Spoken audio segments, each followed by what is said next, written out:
Regresamos con el segundo bloque de Foro Médico y hablando de viruela del mono. Y bueno, y antes de continuar, porque estábamos hablando con el doctor Hernán Rodríguez de las características de la enfermedad y vamos a hablar también de las vías de contagio, no quiero dejar pasar para saber cómo viene el nombre de Mpox, Mpox y todo, que parece, ¿sabes qué? Esos vapes que se venden, los vapes que tienen nombres así todo raros, digo yo, no sé, ¿de dónde salió eso, doctor? Contame. Claro, resulta que, bueno, inicialmente no había problema en llamarlo viruela del mono. Ajá. Resulta que mucha gente perteneciente a ciertas poblaciones se sentían ofendidas por el nombre, porque en algunas regiones del mundo la palabra mono es un término despectivo. Sí, sos un mono, ahí viene el mono. Exacto. En algunas regiones, por supuesto, es un halago, pero en otras es una cuestión de desprecio. En Argentina, por ejemplo, a las mujeres le dicen que mona sos y se siente halagada. Así mismo.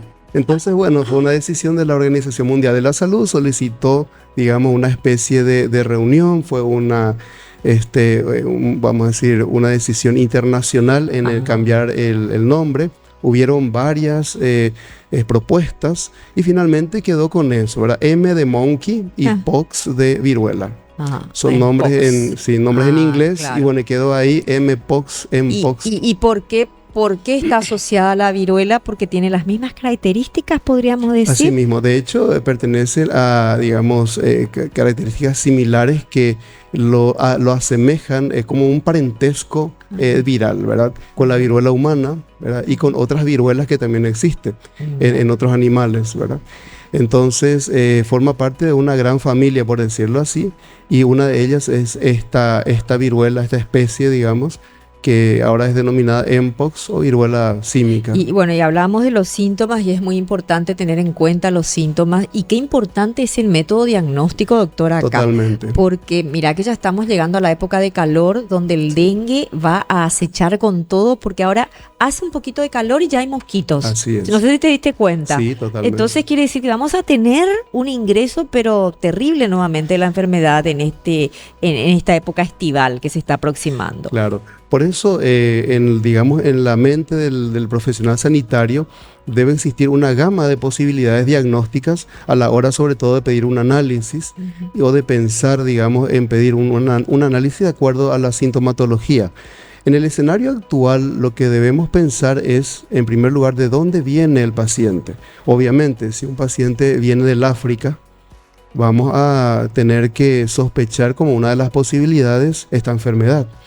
Entonces, solicitar el análisis correspondiente. Pero uno de los aspectos fundamentales que debemos tener en cuenta es justamente dónde está el virus. Y el virus está en las secreciones, en los fluidos de la esas persona. Serían las vías de contagio. Sí, exacto. Ahí comienza, digamos, el razonamiento. Es cierto, el virus puede existir en la saliva, en las secreciones, digamos, respiratorias, es cierto. También puede existir en el semen, puede existir en la secreción vaginal, también en la leche materna, por supuesto.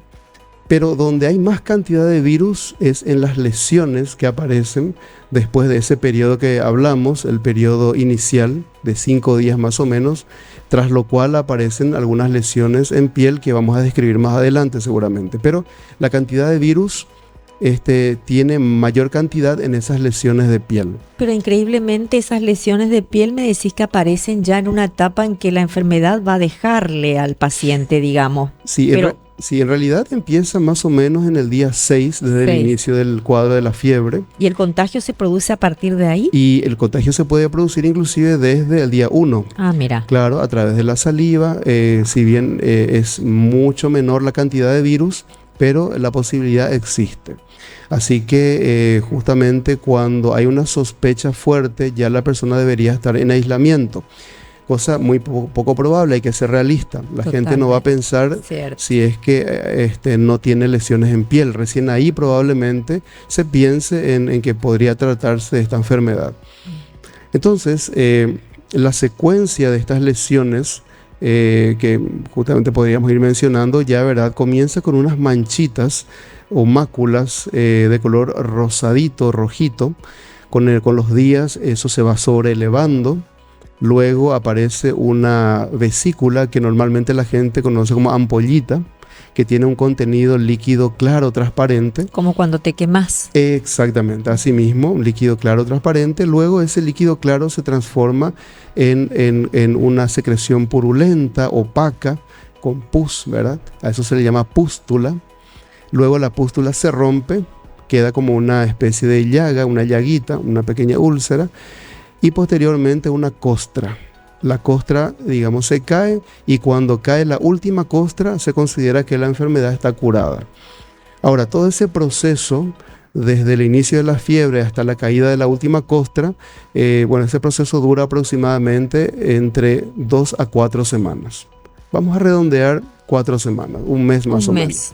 Entonces, ese tiempo, en ese periodo, la persona debería estar en aislamiento, porque el virus que está en esas secreciones puede transmitirse a otra persona. Entonces, una vez que caiga, como digo, la última costra, se considera que la persona ya, digamos, está curada y ya no se produce la transmisión del virus. Uh-huh. Eso también hay que, agregar todo lo que mencioné al cuidado de las ropas de la persona. No solamente la ropa de la persona, sino la ropa de cama, todo lo que usa la persona. Totalmente. Y los objetos que usa, sí, que puedan estar contaminados con las secreciones, con los fluidos que a su vez tiene el virus. Si bien es un virus que con el lavado, la limpieza, la higiene, puede ser eliminado, o la desinfección con alcohol, entonces hay que considerar que eso se haga aparte, por supuesto. Y la persona que manipula esas ropas debe preferentemente usar guantes, que después se van desechando. Eso, en cierta forma, lo llegamos a aprender con la epidemia de COVID, ¿no? Exacto. Entonces, preferentemente hay que cuidar esos detalles relacionados a las secreciones. A veces me preguntan, ¿cuánto dura el virus en las secreciones que están en los objetos contaminados? Y bueno, algunos dicen horas, otros dicen días. Así que, pero digamos, si enfocamos desde el punto de vista práctico, eso, debe constituir como una rutina nada más, no pensar tanto en cuánto tiempo dura en el objeto, en la ropa, en la superficie, sino más bien acostumbrarse a realizar hábitos higiénicos, ¿verdad?, de lavado y desinfección. Ahora, es altamente contagioso al punto de que yo puedo estar en contacto con una persona y contagiarme. No hay, digamos, posibilidad de que guarde relación también con el sistema inmune de la persona y que pueda tocarle y no contagiarme. Sí, correctísimo. Acá hay 2 aspectos muy importantes en ese sentido del sistema inmune. Podemos ir al extremo de que la persona esté inmunizada. Por ejemplo, aquellas personas que nacimos antes de 1980 y recibimos la vacuna contra la viruela humana, recordemos que esa vacuna era una vacuna de aplicación rutinaria y que permitió erradicar en el mundo, ya no existe la viruela humana gracias a esa vacuna. Entonces tiene una protección importante para las personas que recibieron esa vacuna. Entonces se habla de que más o menos el 85% de las personas vacunadas contra aquella viruela humana estarían protegidas. Así también, obviamente, aquellas personas que ya tuvieron la viruela símica o Mpox, y estarían ya protegidas, si bien hay datos de que algunas personas tuvieron cuadros nuevos, o sea, en más de una ocasión llegaron a tener la enfermedad. Ah, mira. Así sí. es. Reincidieron. Entonces, sí. Y exacto. No muchos, pero ya hay reportes de esa situación. Y bueno, vamos también a otros ejemplos. Hoy en día tenemos muchas personas inmunodeprimidas. Uh-huh. Personas, por ejemplo, con SIDA.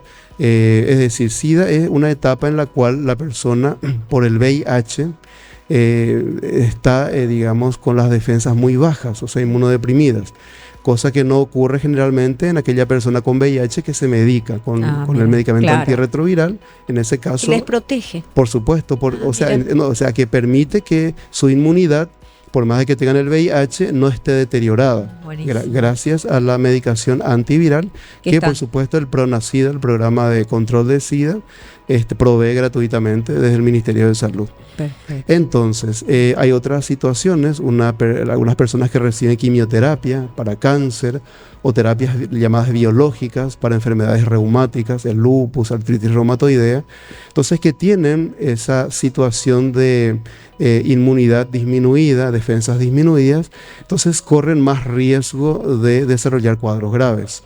Exacto. Entonces son poblaciones vulnerables que deben ser identificadas y protegidas, sobre todo. Bueno, me permitís, doctor, vamos a hacer otro cortecito y enseguida vamos a regresar. Estamos hablando de la viruela del mono, Mpox, que se le conoce también. Hoy aprendimos eso. Bueno, de hecho que ya los medios lo están difundiendo para poder también replicar esto y que la gente vaya manejando los términos correctos. Nosotros vamos a volver en un ratito nada más para continuar hablando de este tema muy interesante esta noche. Quédense allí.